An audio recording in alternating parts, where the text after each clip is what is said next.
Adolf Hitler fue un político militar y dictador alemán de origen austriaco, canciller imperial desde 1933 y Führer de Alemania desde 1934 hasta su muerte en 1945. Llevó al poder al Partido Nacional Socialista Obrero Alemán, o mejor conocido como el Partido Nazi, estableciendo un régimen totalitario durante el periodo conocido como el Tercer Reich. Inició la Segunda Guerra Mundial al invadir Polonia el 1 de septiembre de 1939 y fue una figura clave en la perpetración del Holocausto, o al menos eso nos dice la versión oficial. Buen día a todos mis queridos seres pensantes. En esta ocasión vamos a hablar de un personaje por demás polémico. Para muchos fue un gran político y militar. Para otros fue un monstruo obsesionado con el poder. Y para algunos pocos más, una curiosa combinación de las dos anteriores. La historia no oficial nos muestra paso a paso cómo un muchacho de clase acomodada, que si bien no eran ricos, tampoco eran de clase media-baja, poseedor de una serie de complejos y traumas y con un perfil psiquiátrico bastante irregular, es movido por uno de sus doctores a creer que era el salvador de Alemania. Y de esta forma avanzó de una manera ciega e iracunda hacia el poder, basado en un tramado de mentiras que poco a poco fueron consolidando la Alemania que poco tiempo después se encontrara enfrentada a casi todo el mundo en una guerra que, dicho sea de paso, nunca debió suceder. El adoctrinamiento de Hitler fue guiándole de una manera magistral por manos del Partido Nacional Socialista, empleando una de las mejores técnicas que tiene el socialismo: hacer que la gente oiga precisamente lo que quiere oír, cosa que no fue difícil en una Alemania debilitada moralmente por los devenires políticos de la época. Esta fue una coyuntura que el partido supo canalizar muy bien. El primer paso fue tomar a un joven perturbado y acomplejado y hacerle ver lo grandioso que era y el destino tan sublime que tenía: hacer de Alemania todo lo que el orgullo alemán demandaba hacer. Una de esas técnicas era sin duda la parcialidad, ya sea de corte clasista, enfrentando a los que tienen contra los que quieren tener, o del orden étnico, haciendo una guerra contra personas de una nacionalidad diferente a la local. Y es aquí donde el socialismo alemán encontró su fuente, convirtiendo este racismo en una ideología bastante basada en un complejo de victimización, pintando al objeto de la ira popular en el victimario creado para esta división, y una lucha interna ciega en la que no cabía el menor análisis, so pena de aparecer como un aliado del enemigo.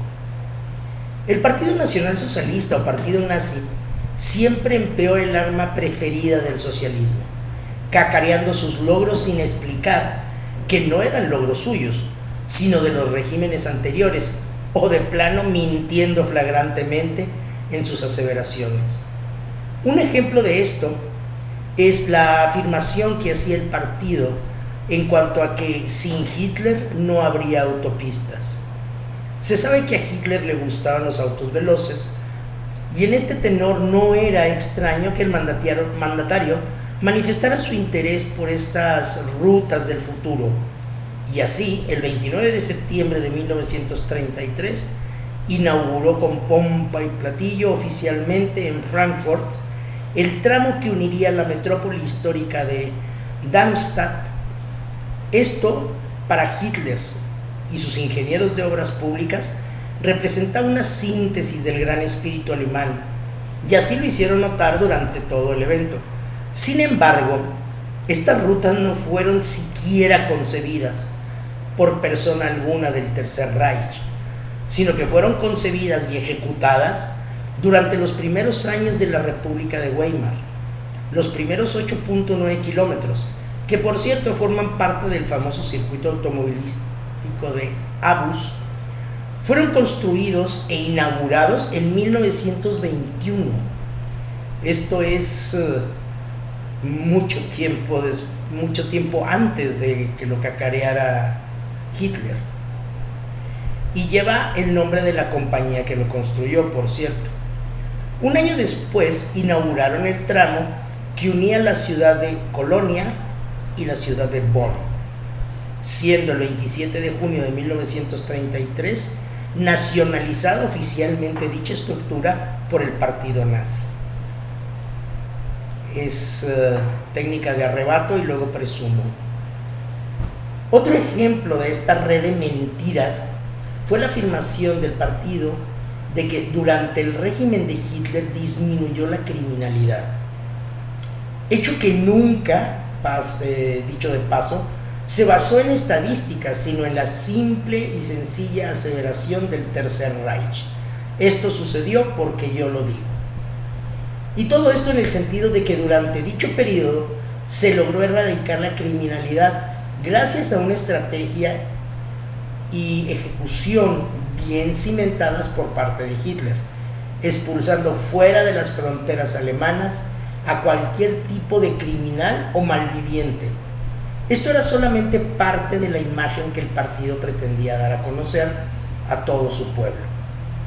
Información completamente distorsionada, difundida por el ministro de propaganda Goebbels. Y este nombre de Goebbels vamos a estarlo oyendo muy seguido. Toda la información de crímenes y delitos estaba bajo un estricto escrutinio del ministro de propaganda, siendo esta persona quien autorizaría qué notas se publicaban y difundían y cuáles definitivamente no. Una manera muy rápida de acabar con la criminalidad es dejar de publicar cuando sucedan los crímenes. Y esto pues era lo que aprovechaban estas personas. Una más de estas mentiras era que durante el régimen de Hitler se restableció la moral. ¡Qué fuerte! Los nacionalsocialistas sostenían que los alemanes, racial y moralmente puros, eran lo contrario a todos los demás, y extranjeros sobre todo, ya que estos últimos eran casi por esencia corruptos.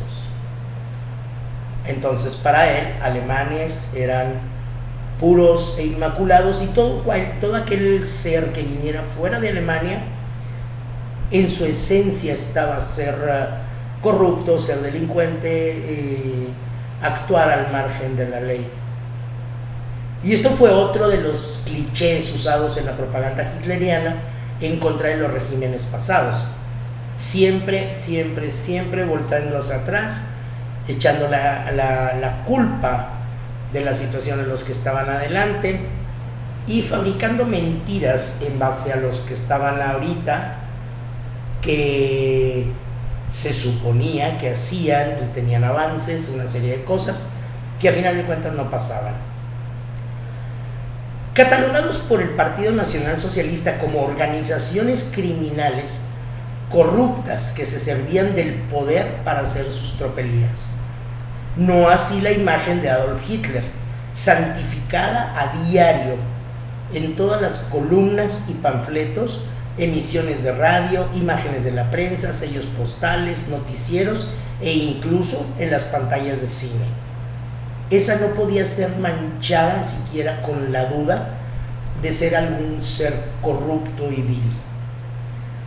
Sin embargo, Hitler, así como el resto de los miembros del Tercer Reich, mezcló de manera magistral las cosas públicas con sus intereses personales. Antes de la guerra y durante la guerra, una tendencia alimentada por pasiones muy específicas, manifestada mucho antes de la guerra con los flagrantes despojos a los bienes de los judíos, desencadenando un hambre de poder y riquezas particularmente agresivo.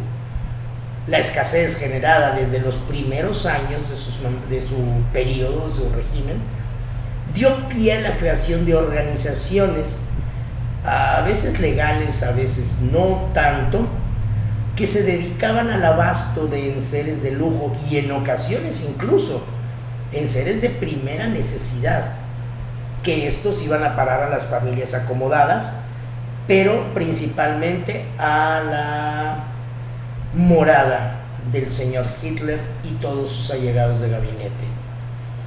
En general, todos los miembros del partido nazi de todos los niveles ejercían una corrupción descontrolada e incontrolable, ya que, debido al proselitismo ejercido sin reparos en la sociedad, permitió la creación de unos feudos de compadrazgo que permitieron la acumulación de riquezas inimaginables en un tiempo récord. Medidas que se vieron exponenciadas cuando se pusieron en marcha las medidas de expropiación de los bienes de las familias judías. Recordemos que aquí el enemigo público número uno a vencer eran los extranjeros, en este caso los judíos principalmente. Y ellos, como les digo, eran el enemigo del pueblo alemán por esta victimización racista que escogieron, pero ya estaban cayendo también en la plutocracia, en la que pues los que más tenían eran los enemigos también de los alemanes, que en ese momento no tenían pero querían tener, pero de eso hablaremos un poco más adelante. Como les decía, los judíos representaban el enemigo del pueblo alemán y por consiguiente había que despojar al enemigo de sus bienes, ya que estos le daban poder sobre el pueblo, o al menos lo diezmaban. Otro de los grandes embustes del partido nazi fue que Hitler abatió el desempleo en Alemania. Y esto es en parte cierto, pero no refleja en realidad una situación agradable. La explicación a esto es que si bien es cierto que Hitler le proporcionó un empleo a cada alemán desempleado, también es cierto que debido a los planes de Hitler se crearon varios emporios dedicados a la fabricación de armamento, así que todo alemán tuvo un empleo, ya fuera como militar, como miembro de alguna fuerza paramilitar, de resguardo nacional o como mero obrero en alguna fábrica de armamento. Todo esto no significa, claro está, que los alemanes recibieran un pago decente por su trabajo.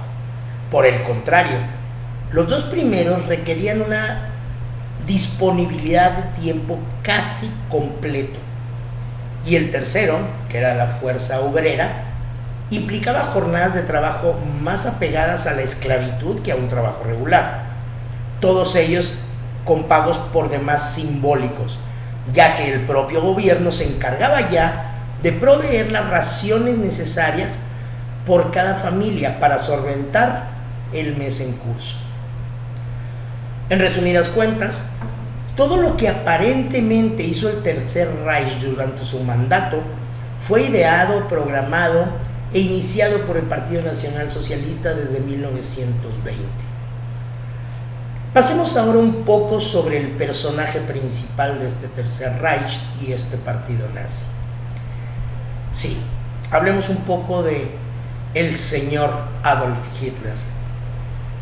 Durante su periodo en prisión, debido a su participación en un frustrado golpe de Estado, Hitler fue animado a escribir en prisión sus memorias políticas.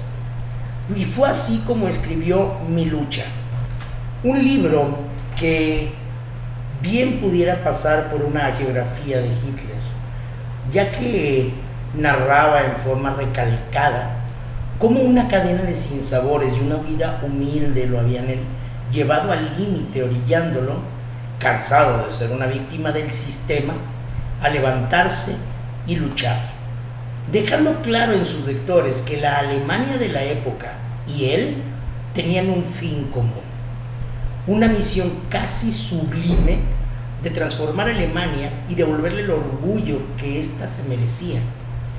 Podríamos hacer una lectura de palabra por palabra de esta biografía autorizada del Führer y veríamos cómo es todo una farsa, un montaje para recuperar su imagen y obviamente sus partidarios.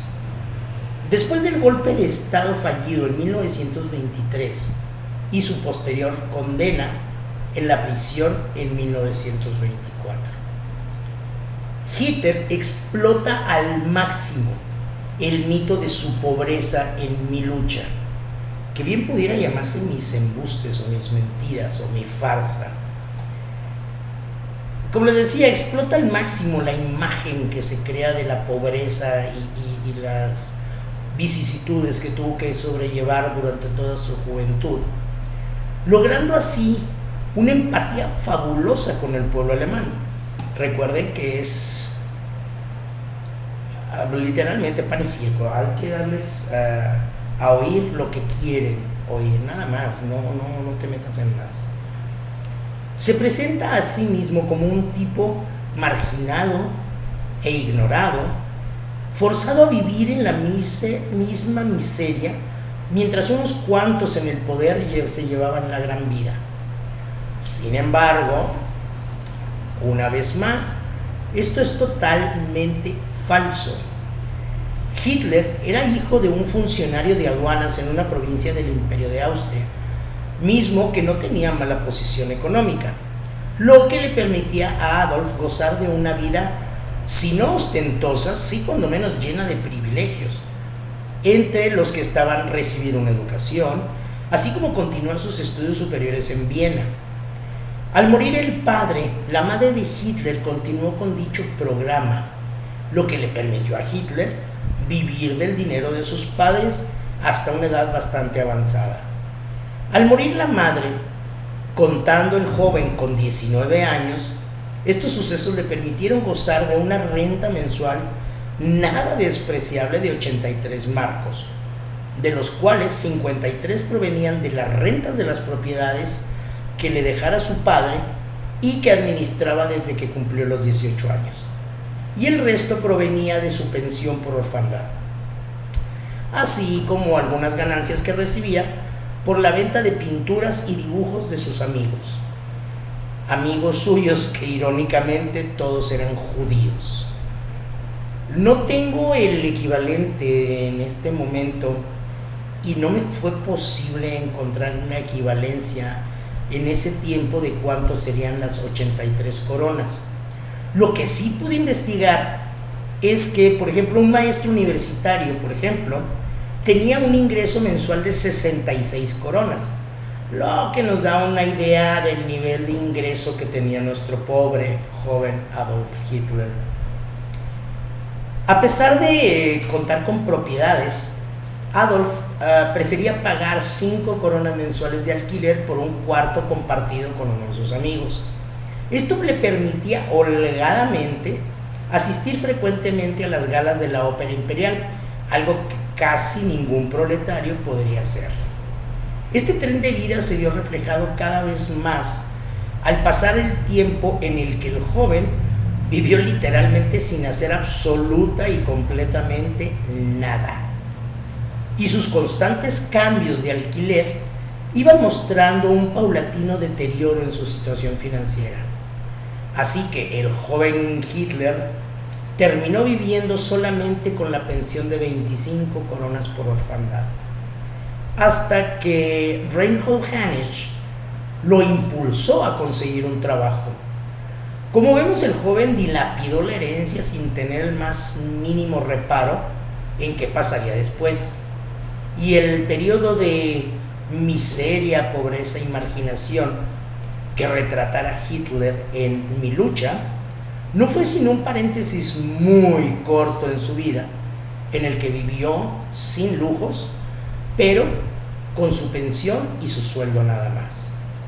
Y también vemos que fue un periodo generado por él mismo, no por causa de ningún régimen anterior al suyo. La marginalidad que vivió fue real, pero es la misma verdad de cualquier vago inútil deambulando por una gran ciudad, yendo de un albergue a otro, sufriendo cada vez más con sus propias decepciones, por una vida de lujo perdida. hasta que Hanich lo impulsa a que contacte a una media hermana de él, de Hitler, la cual benevolentemente le obsequia 50 coronas, que aunadas a su pensión, le permiten respirar fuera de una burbuja de indigencia, como él decía. Hanich de nuevo lo impulsa a que haga algo con su vida, y Hitler comienza a pintar. Hanich lo apoya vendiendo, en donde fuera que le fuera posible, dichas pinturas, lo que le da al joven un nuevo respiro. Esta relación duró algún tiempo hasta que, ¿qué creen? Hitler, influenciado por algunos de sus amigos, decide demandar a Hanich por explotación desvergonzada, rompiendo así de tajo con una amistad y una relación comercial de mucho tiempo que le permitía tener bastante buenos ingresos. Pero, ¿cómo se transforma Hitler de ser el bueno para nada en un Führer capaz de realizar un golpe de Estado y establecerse como dirigente no solo del Tercer Reich, sino de Alemania entera y líder en una guerra mundial? Hasta el día de hoy no hay un precedente claro de cómo se realizó dicha transformación. Tal vez fue el gran trauma que representó para toda la población alemana la Primera Guerra Mundial de 1914, lo que indignó tanto al joven como para convertir al vago de Viena y después de Múnich en un agitador apasionado, hambriento de transmitir un mensaje político. Hitler se unió al ejército a inicios del conflicto, solo que no era el ejército alemán, era el ejército austriaco. A su paso por el ejército, su mayor logro fue cumplir con gran valor, eso sí, su tarea dentro del correo del Estado Mayor, donde fue condecorado incluso con la Cruz de Hierro al Valor. Asimismo, recibir 2 heridas en combate, pero fuera de eso no recibiría nada más del ejército, ya que entró y a los 2 días recibió los grados de cabo. Tras esos 2 días de sangrientos combates, y este rango que conservaría hasta pasada la guerra, fue lo único que pudo obtener. Como vemos, no es un militar ni un estratega con las más mínimas aptitudes como para ir escalando. Y es que todos sus superiores coincidían de manera unánime en el valor que tenía el joven Hitler. Sin embargo, ninguno veía en él mérito alguno para ser ascendido al siguiente grado y dejar el mundo de la tropa y pasar al mundo de los suboficiales. Fue durante un ataque inglés con el conocido gas White Star, que no era gas mostaza como escribiera Hitler en Mi lucha. Este tiene que ser trasladado al hospital del ejército y de ahí al hospital de Passwalk, donde se encontraba el doctor Forster, un desarrollador y apasionado partidario de la teoría del electroshocks, fabricante de Tío Lucas, para devolver a los soldados el valor de volver al frente. No nos interesaba mucho con los electroshocks que se curaran, por lo visto. Lo que ellos pretendían era que volvieran a tomar ese valor para seguir luchando. Contrariamente a todos sus pacientes, el joven Hitler no fingía sus heridas con fin de no volver al frente. Esto vio inmediatamente en el joven una personalidad altamente histérica.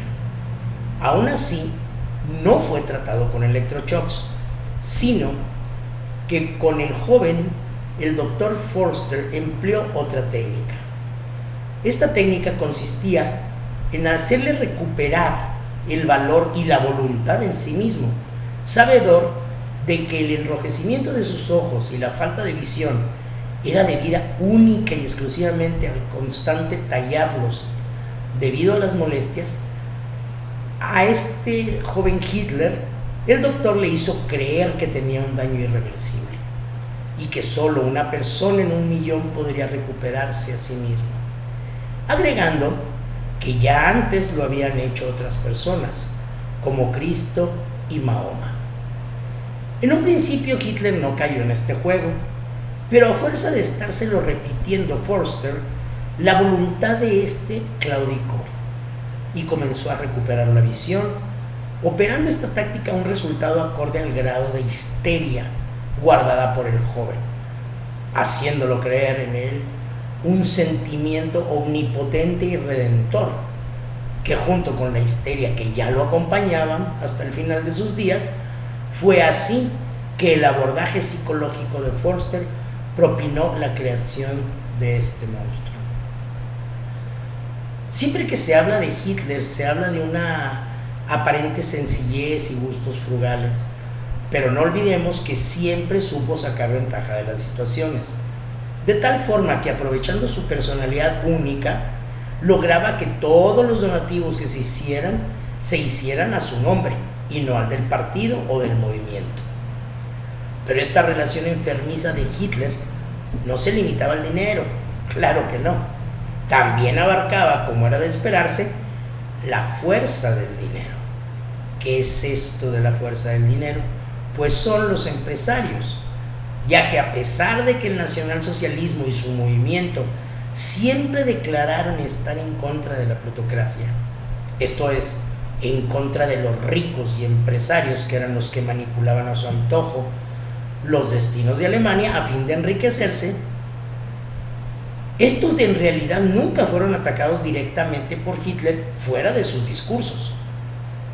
Ya en las sombras, con las luces apagadas y con toda discreción, mantenía una relación muy estrecha con dichos ricos y empresarios, quienes, a fin de continuar como hasta ese día, hacían gustosos sus aportaciones al hombre y al movimiento.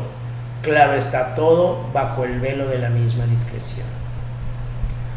Según el testimonio de Albert Speer, la fortuna del Führer ascendía a los 50 millones de marcos. Parte de ese dinero sirvió para instalar un programa de apoyos para sus allegados, a cambio de favores.